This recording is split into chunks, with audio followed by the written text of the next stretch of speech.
Hello there, beautiful humans. Melinda Joy, Crossroads Storyteller here with a deeper look at the Biblical Tarot. I am a professional tarot reader, and before I was a tarot reader, I was a biblical studies scholar and a pastor. This is going to be a multi-part series, so be sure to check the description box below to find the playlist. And in this series, we're going to be comparing the Nicholas Conver Tarot de Marseille and the Pamela Coleman Smith Smith-Waite Tarot deck Centennial Edition to the Biblical Tarot. Note that all of the opinions and perspectives on these cards will be from my unique perspective. I have not yet read the guidebook that comes with this deck, and I am super stoked to explore this Biblical Tarot deeper with you.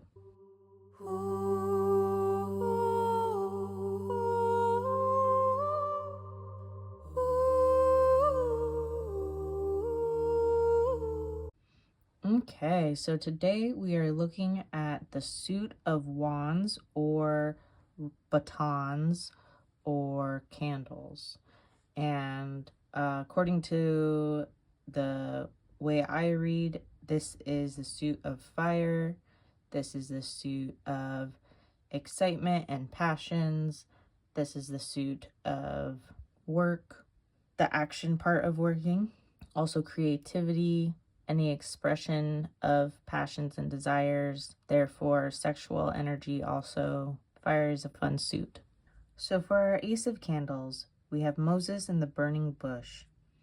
When the Lord saw that he had gone over to look, God called to him from within the bush, "Moses, Moses." And Moses said, "Here I am." Exodus 3:4.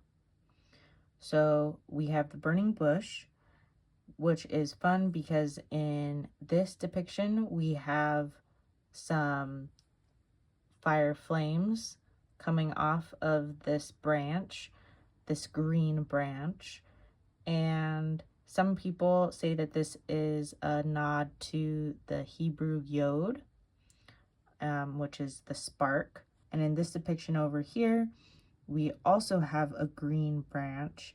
This staff is budding, which is potentially a nod to Aaron's staff that is saved, kept in the Ark of the Covenant. And in all these depictions, we have this divine intervention kind of experience. We have hands coming out of nowhere. A burning bush is quite exciting in and of itself. And this connotation that there is something to be accepted, a call to action that needs to be taken up. Two of Candles is Elijah on Mount Carmel. Elijah went before the people and said, "How long will you waver between two options? If the Lord is God, follow him. But if Baal is God, follow him." This is interesting because whenever two things are involved, there is give and take between the two, and sometimes the give and take is more harmonious and sometimes it's more aggressive. And with the fire suit, it's very possible to be more aggressive. And so in this depiction of the Two of Candles, we have two flaming, or I guess two potentially flaming altars in the story, one for Baal and one for Elijah's God. And so there's definitely a tension between the priests of Baal and Elijah in this story, and conflict between the two. And then in this depiction, we have individual sort of leaving one option for another option. Now, the priests of Baal did not have an opportunity to convert. They were executed in this particular story, but perhaps one could argue that there is a clear leaving of Baal and acceptance of Elijah's God in the conclusion of this particular story. 3 of Candles, the call of Abram. This is before Abram has been renamed to Abraham. The Lord said to Abram, "Go from your country, your people, and your father's household to the land I will show you." Genesis 12:1. This is quite reflective of this card and this sort of looking out over the distance and the beginning of an adventure taking place. There's some boats in this card which could either be leaving this individual or coming to this individual. Either way, there's this connotation of a journey beginning. Also, a third party usually disrupts whatever the status quo was between the two of the previous card. And so this disruption and change of situation could be reflected in this call God makes to Abram to completely change his status quo and the way he has been interacting with his friends and family and community members.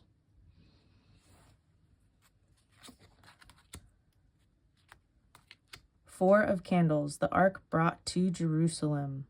Wearing a linen ephod, David was dancing before the Lord with all his might, while he and all Israel were bringing up the ark of the Lord with shouts and the sound of trumpets. So this card, I think, is very clearly reflecting the Smith-Waite depiction of the Four of Wands. We have celebrations in both cases. We have the same kind of structure in the background of each card, and we have a community-wide event in both cases. I do enjoy how the connotation, so there was a critique of David for dancing in this way, a critique of him being a little bit inappropriate and a little bit too free and ecstatic in his dancing. And I enjoy that connotation to this card, a sort of releasing, potentially a like Dionysian kind of release, spiritual ecstasy kind of release connotation to this card. That's fun.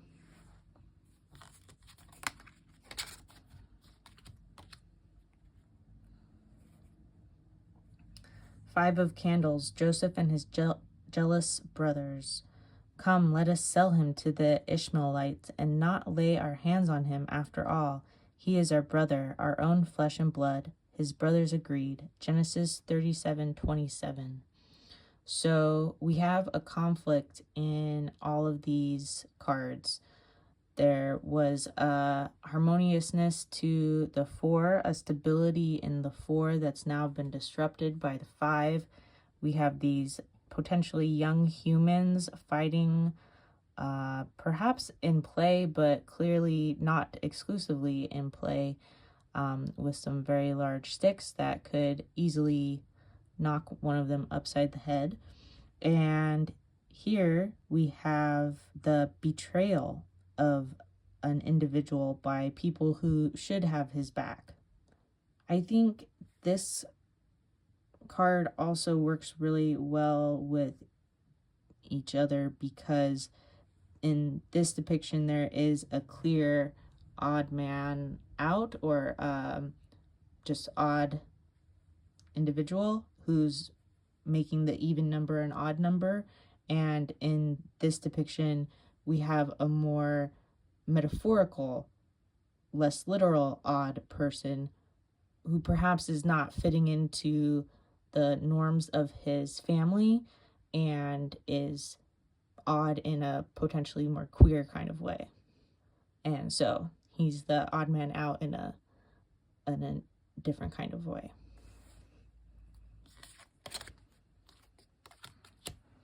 6 of Candles, the fall of Jericho. When the trumpet sounded, the army shouted, and at the sound of the trumpet, when the men gave a loud shout, the wall collapsed. So everyone charged straight in, and they took the city. Joshua 6:20.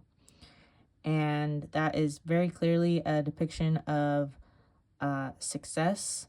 Once again, since we're in the wand suit, it's a little bit more of an aggressive, offensive kind of success.